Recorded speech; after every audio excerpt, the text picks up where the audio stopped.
According to recent Adobe Analytics report, a record-breaking $9.12 billion was spent online during this year's Black Friday events. And that's not including brick-and-mortar sales or what was spent on Cyber Monday. FinWisdom listeners may recall that I do not normally recommend making purchases just because a product or service is on sale.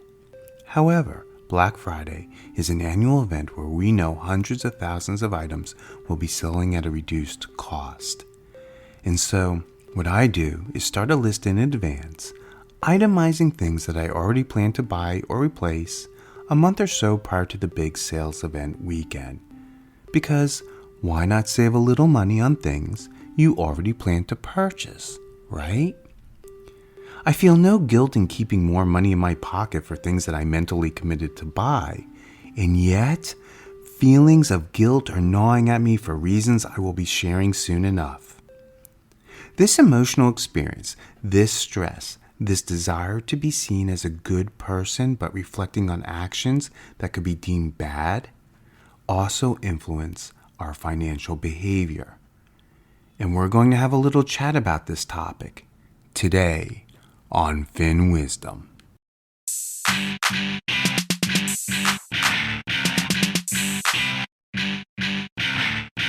Hello, I'm your host Joel, and welcome to episode 3 of season 5, where we're focusing on the misunderstood frets of regrets.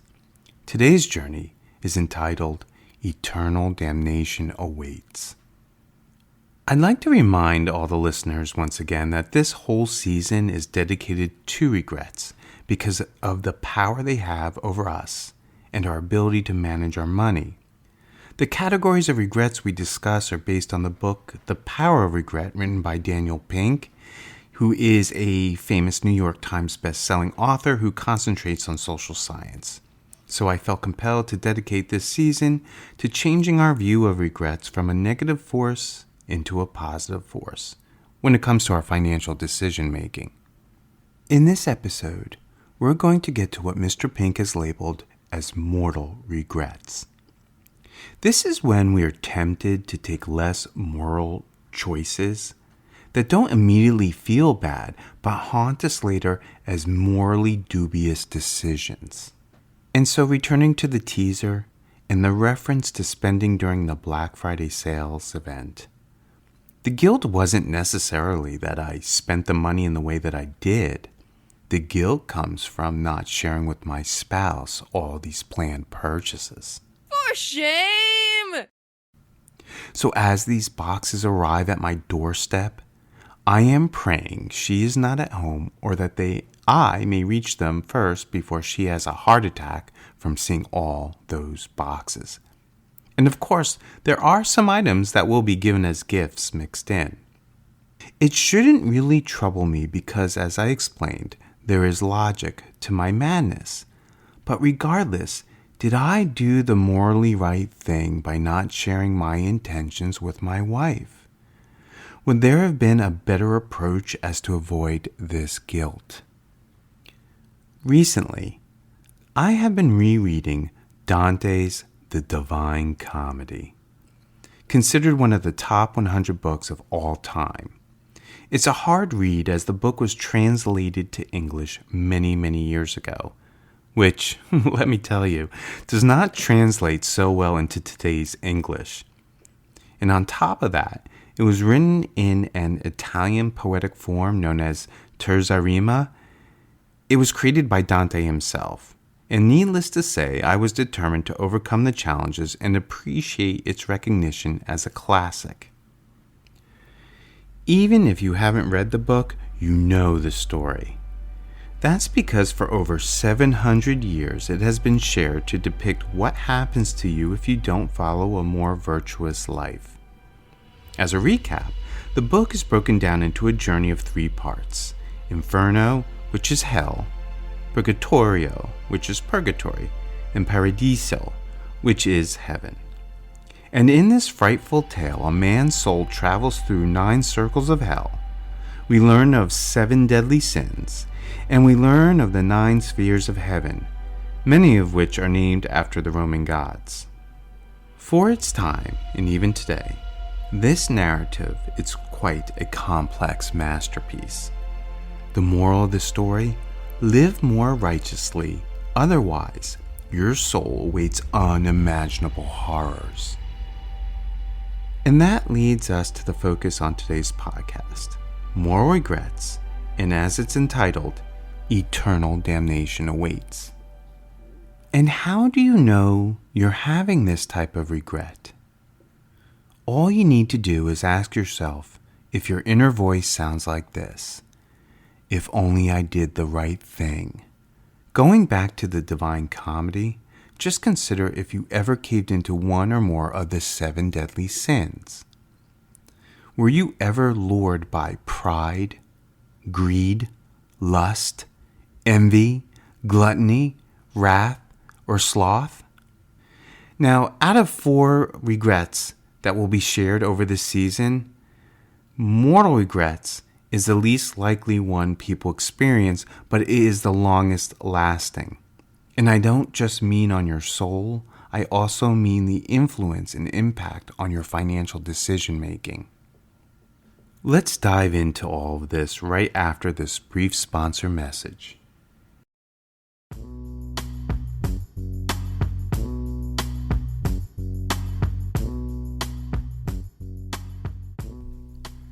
You want to know what makes a great coach? It's a combination of traits that include excellent communication skills, confidence, positive attitude, empathy, and the ability to see the whole picture. It's why coaches are so good at what they do. But there is one area of expertise that even the best coaches could use some coaching of their own. In fact, adding this capability may help business exponentially and equally clients' well-being. I'm talking about improving the relationship with money and how to build money energy. And it's not just a concept, it's an actual science and can be infused into your coaching techniques. In turn, this may help make you stand out from all other coaches out there. So you're invited to participate in possibly one of the most influential webinars of your career, and it's called Introducing Money Energy in Business Coaching. And whether you are a professional coach or coach to others in your own role in life, I encourage you to register for this free event. Visit dnabehavior.com to learn more. That's dnabehavior.com. Before the break, I mentioned the 7 deadly sins, and I alluded to that these can lead to moral regrets with your financial decision making. Let's see how many ways you are living less righteously with your money. Starting with pride. Are you someone who only buys brand name products and services? Such as, will you spend over $1,000 for a winter coat with a brand name, or pay only 20% of that for something equally functional? What about shoes and sneakers? The well-known laundry detergents versus store label. The most well-known luxurious hotels, and what about luxury cars, perfumes, sports equipment? Maybe you want to be the first to follow the latest diet or fitness craze. Are you buying your kids the most desired toys this holiday season, or seeking the latest technology for the cool factor? Regardless of what gives you pride, it also means you spend more. And if you spend more, then you're more susceptible to debt and overpaying. You're willing to convince yourself that a sale on a high-priced item justifies the cost. And that foolish pride about money itself can also prevent you from seeking sound financial advice or learning how to manage money better, which means you're bound to repeat mistakes. Which means you're bound to repeat mistakes. That's not funny. Dare we go into greed? I don't think I need to spend too much time on this one. Just think of our overconfidence in investing. Have you ever had an investment that exponentially grew? You made your goal, but you got greedy. You stayed in the market because you thought it would go higher and higher, only to have the unexpected occur. Maybe perhaps a sharp market decline was the trigger. And what about lust? Think about how your passion, your desire to have something even when you cannot afford it. The first thing that comes to my mind is owning a home.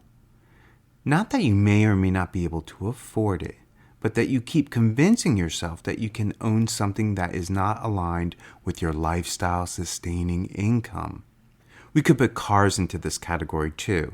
What about tickets to a show? Have you ever splurged for the first few rows of an event because you felt so passionate about the cast, the band, the need to have the best experience ever? What about vacations? Starting off with a planned budget, that sounds good, but you're lured into spending double because you just had to embark on that once-in-a-lifetime activity. Envy is that feeling and need to keep up with the Joneses, as they say. Let's face it, sometimes you're jealous of what others have and you don't. And even though there's not a need, envy triggers your emotions to act. And once you do, cognitive dissonance is felt, and the regrets you experience thereafter. Then there's gluttony. Has your appetite ever got the best of you? Ever overeat? If you tell me you have never done so, then I'll have to refer you to read Dan Ariely's book, The Honest Truth About Dishonesty, because everyone lies. Anyway, think of gluttony as your lack of self-control when it comes to your financial choices. I'm not saying that the desire to increase wealth is a bad thing, but how you generate money energy matters. Obsessive, compulsive, and excessive desire for money and material possessions is extremely unhealthy. And let's talk about wrath. Think of it as that high blood pressure, that rage, that resentment, the frustration you may have at times toward your money. Think of the irrational decisions you make about your finances because you believe you are not making enough money. Perhaps you're making unreasonable beliefs you deserve a higher salary, a bigger bonus, an inheritance, better investment performance, that you feel others unfairly have more of it than you. In response, you may try to cheat others for your own personal gains. You spend too much on lottery tickets. You're looking for quick wins to feed those resentments. And finally, there's sloth. This is having a lazy attitude toward your money, or perhaps more succinctly, having a lazy attitude or ability to generate money energy. Because you need to take action to reach satisfaction. This is the issue with the mentality of a do-it-for-me versus do-it-yourself society. Having someone or something do it for me is great, but then apply that stored energy elsewhere in your life, otherwise you will lose it. We have become very prone to becoming very slothy. So that's my interpretation of the 7 sins of financial behavior. However, I want to change your view of mortal regrets as less sinful and more saintly. Right after this brief message from our sponsor.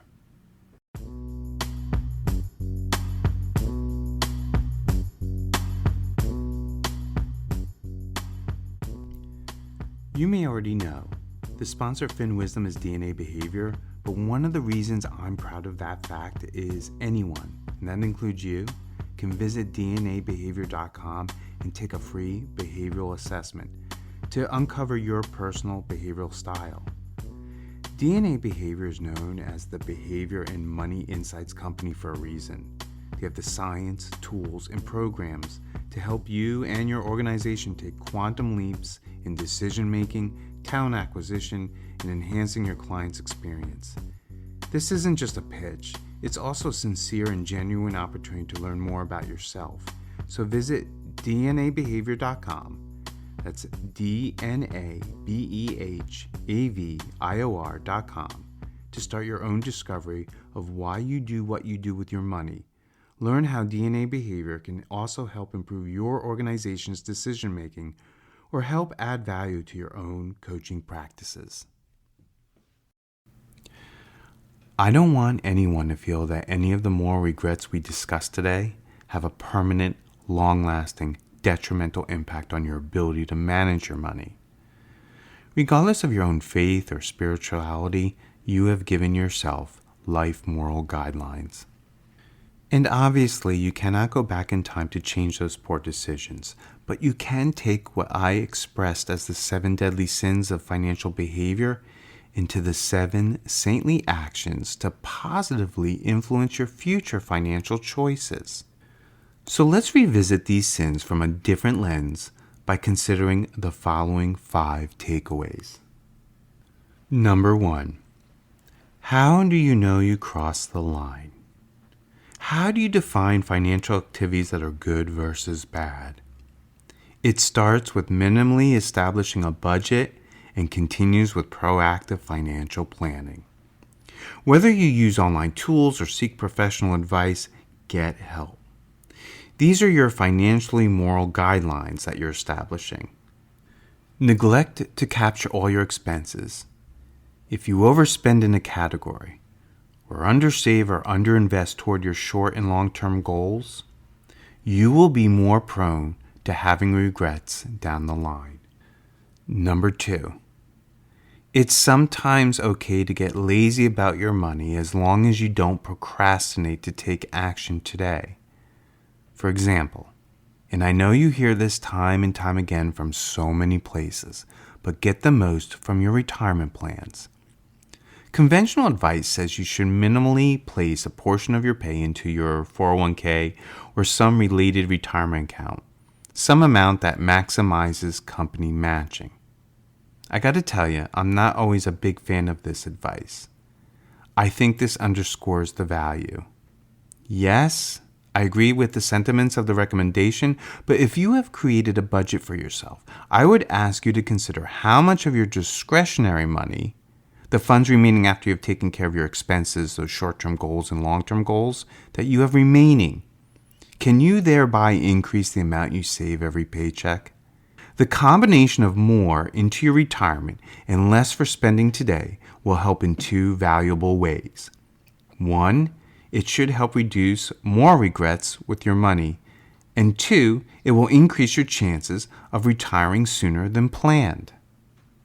Number 3, and you're going to begin to see that everything wraps around budgeting and planning, but we need to be honest with ourselves. We are imperfect human beings, and I've always argued that we constantly ask the wrong question in the financial world, and that is, how can we take the emotions and behavioral variability out of our financial decision making? And it's always been the wrong question. We need to know how to accommodate them. So, if you falter, if you committed a sin with your money, find forgiveness in yourself, not by the thought, but by the action.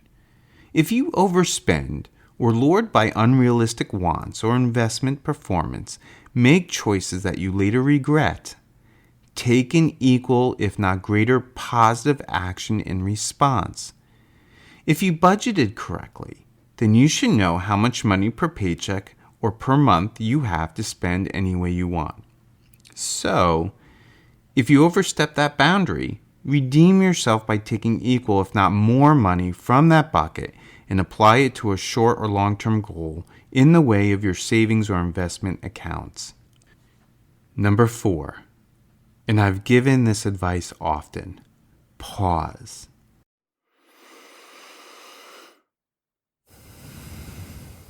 I mean literally pause. It has been written that as little as 4 seconds before you take action, even with your money, can help avert a disastrous decision.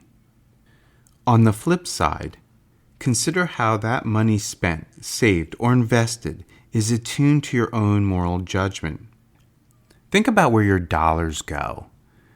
Are you more likely to spend your money with companies and services that you see give back to communities and special causes that show social responsibility? That's one of the hottest topics for the past 10 years in investing in socially responsible companies. While I would find it hard to believe that any company would not want to do the right thing by the way it does business, treat its employees or customers, or where they source their products, I do believe there are varying degrees, and you should always hunt those particular directions that most align to you. Number 5. And I find the timing and the release of this podcast could not be better, as we're in the middle of holiday seasons where we give and express thanks for what we have and shared support among friends and families. So on that note, consider spending and saving in ways that makes you feel good. I have no specific studies to cite as proof of this, but it does seem like the more you give, the more you do receive. Where possible, donate. And that doesn't always have to be monetary. It can be by sharing your learning lessons with others. Your experiences can help others possibly avoid moral regrets, and vice versa. It's often considered taboo to discuss monetary issues with friends and family. Well, I think that's ridiculous, especially in the world we live in today where we socialize every tidbit of our lives, where our online presence, commentaries, photo sharing, special events, emotional reactions are on display for all to see. Rather than say or post just what went wrong with your monetary decisions, pause, as I just mentioned, and make sure to share learning lessons or the successes you had, and in the context of your life, not others. If you do this, I'm betting you will find it a lot harder to do, but much more rewarding and bonding experience with others, as you will learn and support one another.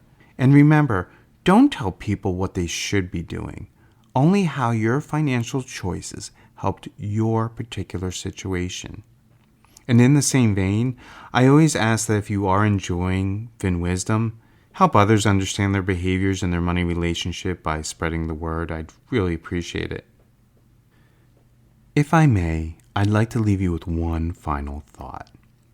When it comes to whether or not you're naughty or nice this holiday season or this coming year, I would err on the side of being a little nicer, not just to others, but be kinder to yourself. Just because you may have experienced moral regrets in your life doesn't necessarily mean your money or your soul are eternally lost.